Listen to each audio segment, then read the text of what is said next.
전 세계 AI 반도체 시장에서 엔비디아의 시장 점유율은 90%가 넘는다. 미주어 증권은 엔비디아가 인공지능 분야에서 확실한 선두를 차지하고 있다는 데 의심할 여지가 없다며 이후에도 AMD, 인텔 등 경쟁사의 공세를 방어하며 굳건한 시장 지배력을 유지할 것이라 평가했다. 또 AI 반도체 시장은 앞으로 계속 확대되겠지만 최소 5년 이상 엔비디아의 시장 점유율은 75에서 90%로 유지될 것이라 강조했다. 엔비디아 AI 반도체의 압도적인 경쟁력은 미중 반도체 전쟁에서도 확인할 수 있다. 미국은 중국의 반도체 굴기를 막기 위해 반도체 수출 규제를 시행하고 있다. 반도체 수출 규제는 무역 규제 이상의 의미가 있다. 자율주행, 인공지능 등 우리가 흔히 미래산업이라고 이야기하는 모든 분야의 핵심은 반도체다. 그 중에서도 첨단 반도체는 우주항공, 방위산업 등 국가안보 차원에서도 매우 중요하다. 반도체 개발의 역사는 전쟁의 역사와 궤를 같이 한다. 적의 주요 지역을 인식하고 정밀하게 타격하려면 대규모 연산이 필요하고 연산력의 핵심은 반도체다. 미국은 첨단 반도체가 군사용으로 활용될 수 있다는 이유로 중국 수출을 금지했다. 반도체는 미국이 개발한 상품이라 원천 기술, 특허가 미국에 있는 경우가 많다. 미국의 기술, 특허 없이는 첨단 반도체를 만들 수 없는 것이다. 미국 사람도 중국이 반도체 만드는 것을 도와주면 안 된다. 이 같은 규제가 만들어진 이후 중국에 반도체 생산 장비를 팔고 유지 보수를 도와주던 램 리서치, 어플라이드 머티리얼즈 등 미국 기업의 직원들이 중국에서 철수했다. 중국 화웨이의 첨단 반도체를 만들어주던 대만 TSMC도 거래 관계를 끊었다. 반도체 설계를 위해 반드시 필요한 설계 프로그램도 중국에 팔 수 없게 됐다. 독보적이고 독점적인 세계 최고의 제품과 솔루션의 수출이 제한됐다. 이 중 대표적인 품목이 인공지능 연구와 운영의 핵심적인 엔비디아 GPU다. 초기에 엔비디아의 대표적인 AI 반도체 A100, H100이 중국 수출 금지 품목으로 지정됐다. 엔비디아 AI 반도체의 중국 수출이 제한되자 중고품이라도 사려는 수요가 급증했고 위험을 무릅쓴 밀수도 대폭 늘었다. 수출 금지 조치로 타격을 입은 것은 중국만이 아니다. 엔비디아 전체 매출에서 중국이 차지하는 비중은 20%나 된다. 엔비디아는 미국 정부가 정한 수출 금지 기준보다 성능이 낮은 H800을 만들어 중국에 수출했다.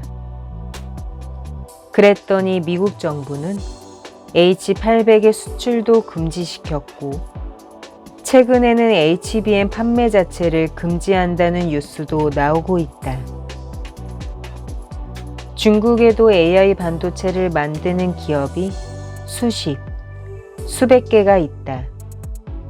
그럼에도 불구하고 엔비디아 AI 반도체 없이는 인공지능 연구가 불가능할 정도다. 전문가들은 엔비디아 제품의 수출을 막음으로써 중국의 인공지능 산업 발전을 최소 수년은 지연시켰다고 보고 있다.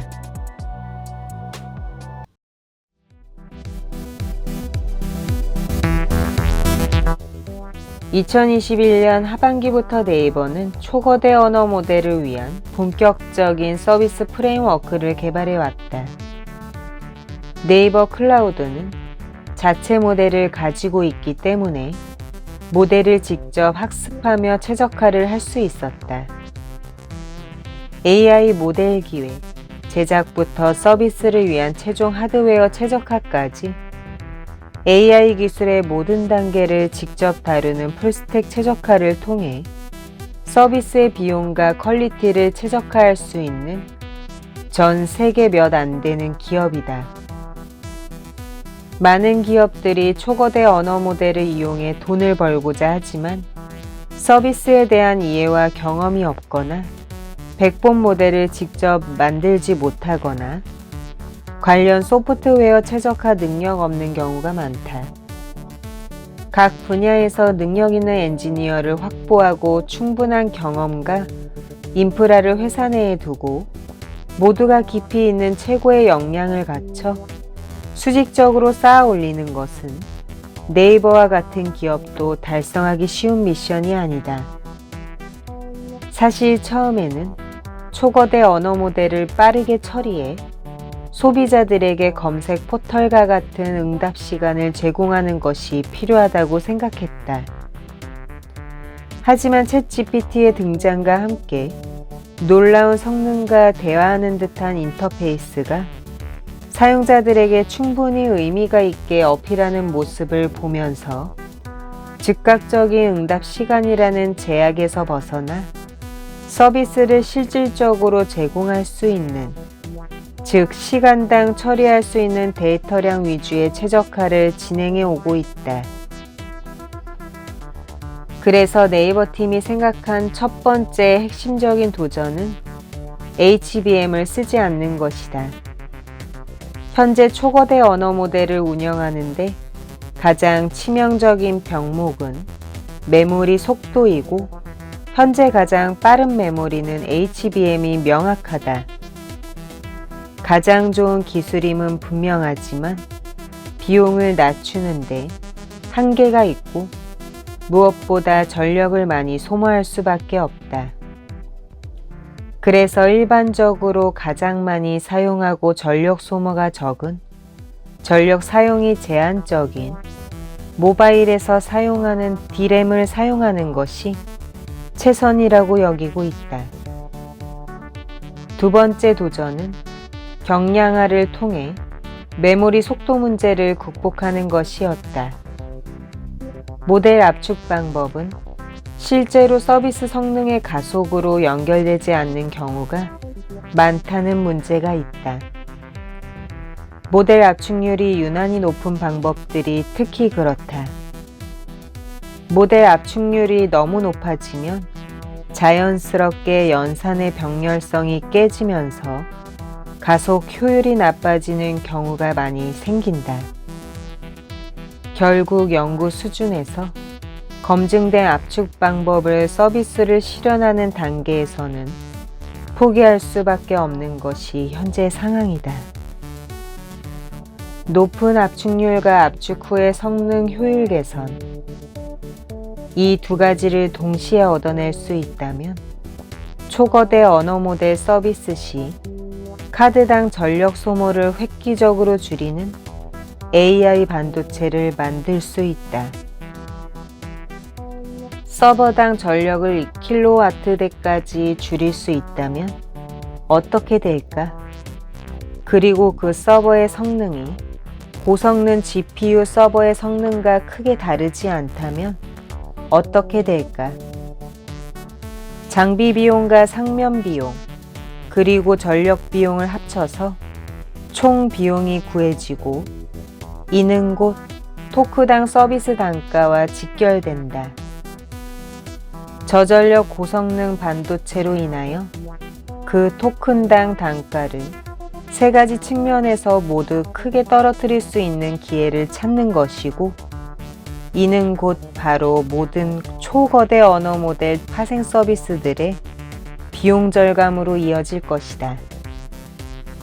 단순히 네이버가 내부적으로 제공하는 초거대 언어 모델 관련 서비스의 비용뿐만 아니라 네이버 클라우드와 하이퍼클로바를 사용하는 모든 기업들의 비용 절감으로 이어질 수 있을 것이다.